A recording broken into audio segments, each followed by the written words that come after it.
अस्सलाम वालेकुम जी। मैं ਤੁਹਾਡਾ ਆਪਣਾ ਵੀਰ ਪਾਸ਼ਾ ਜੱਟ ਖੱਖਾਂ ਵਾਲਾ। ਆ ਮੁੰਡਾ ਜੀ ਸਾਡਾ ਭਤੀਜਾ ਆਇਆ ਵੈਸ ਭੱਜਿਆ। ਅਸੀਂ ਅੱਜ ਨਾ ਕਣਕ ਦਾ ਦਵਾੜਾ ਇੱਕ ਸੀਗਾ, ਮੈਂ ਕਿਹਾ ਇਹਨੂੰ ਨਾ ਰੈਪਰ ਫੜਾ ਦਈਏ। ਇੱਕ ਤਾਂ ਮੁੰਡਾ ਭਾਈ ਆਪਣਾ ਫੈਨ ਵੀ ਆ ਤੇ ਭਤੀਜਾ ਤਾਂ ਹੈਗਾ ਹੀ ਹੈਗਾ। ਤੇ ਉਹ ਅੱਡਾ ਬਸ਼ੀਰਾਬਾਦ ਤੇ ਵਰਕਸ਼ਾਪ ਆ ਅਸ਼ਰਫ ਦੀ ਤੇ ਭੁੱਟੋ ਦੀ ਆਪਣੇ ਭਾਈ ਆ ਭਾਈ, ਉਹ ਚਾਚਿਆਂ ਦੇ ਪੁੱਤ।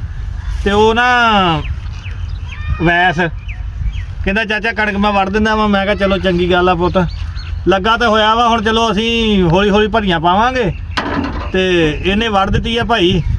ਉਹ ਫੈਨ ਹੋਣ ਦਾ ਫਾਇਦਾ ਵੀ ਆ ਭਾਈ। ਹੁਣ ਚਲੋ ਇੱਕ ਮਿਸਾਲ ਆ, ਇਸ ਵਕਤ ਦੇ ਵਿੱਚ ਕੌਣ ਕਿਸੇ ਦਾ ਕਰਦਾ ਫ੍ਰੀ ਕੰਮ।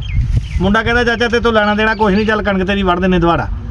ਤੇ ਮੈਂ ਇਸੇ ਤੋਂ ਕਹਿੰਦਾ ਸਾਰਿਆਂ ਨੂੰ ਵੀ ਟਿਕਟੋਕ ਤੇ ਲੱਗੇ ਰਹੋ, ਦਿਨ ਰਾਤ ਲੱਗੇ ਰਹੋ। 5-7 ਵੀ ਫੈਨ ਹੋ ਗਏ ਐਸ ਮਹਿੰਗਾਈ 'ਚ, ਕਿਸੇ ਨੂੰ ਹਰੇ ਦੀ ਭਰੀ ਵੀ ਲੱਭ ਜਾਏ ਫ੍ਰੀ, ਤੇ ਹੋਰ ਰੱਬ ਤੋਂ ਕੀ ਲੈਣਾ। ਤਾਂ ਕਰਕੇ ਨਾ ਜਰਾ ਕੋਸ਼ਿਸ਼ ਕਰੀ ਜਾਓ, ਫੇਸਬੁੱਕ ਤੇ ਪੁੱਠੀਆਂ ਸਿੱਟੀਆਂ ਸਿੱਟੀ ਚੱਲੋ, ਟਿਕਟੋਕ ਤੇ ਵੀ ਕਿਸੇ ਦੀ ਉਹ ਕੋਈ ਨਾ ਕੋਈ ਹਿੱਟ ਹੋ ਹੀ ਜਾਊਗੀ। ਆ ਲੋਕ ਤਾਂ ਤੁਰੇ ਤੁਰੇ ਜਾਂਦੇ, ਹਿੱਟ ਹੋਈ ਜਾਂਦੇ ਆ। ਅੱਲਾ ਖੈਰ ਕਰੂ, ਕੋਈ ਨਹੀਂ, ਮਿਹਨਤ ਕਰੋ, ਕੰਮ ਨਹੀਂ ਛੱਡਣਾ। ਅੱਲਾ ਖੈਰ ਕਰੇ, ਕੋਈ ਨਹੀਂ, ਰੋਜੀ ਉਹਦੀ ਯਾਦ ਨਹੀਂ ਦੇਣੀ ਆ।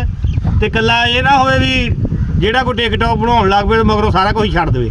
ਹੀਲਾ ਆਪਣਾ ਕਰੀ ਜਾਏ, ਉਹ ਨਾ ਹੋਵੇ ਇਕੱਲੀ ਟਿਕਟੋਕ ਹੀ ਰਹਿ ਜਾਏ ਤੇ ਮੁੜ ਕੇ ਆਖਰ ਤੇ ਰੜੇ ਤੇ ਤੁਰੇ ਫਿਰੋ।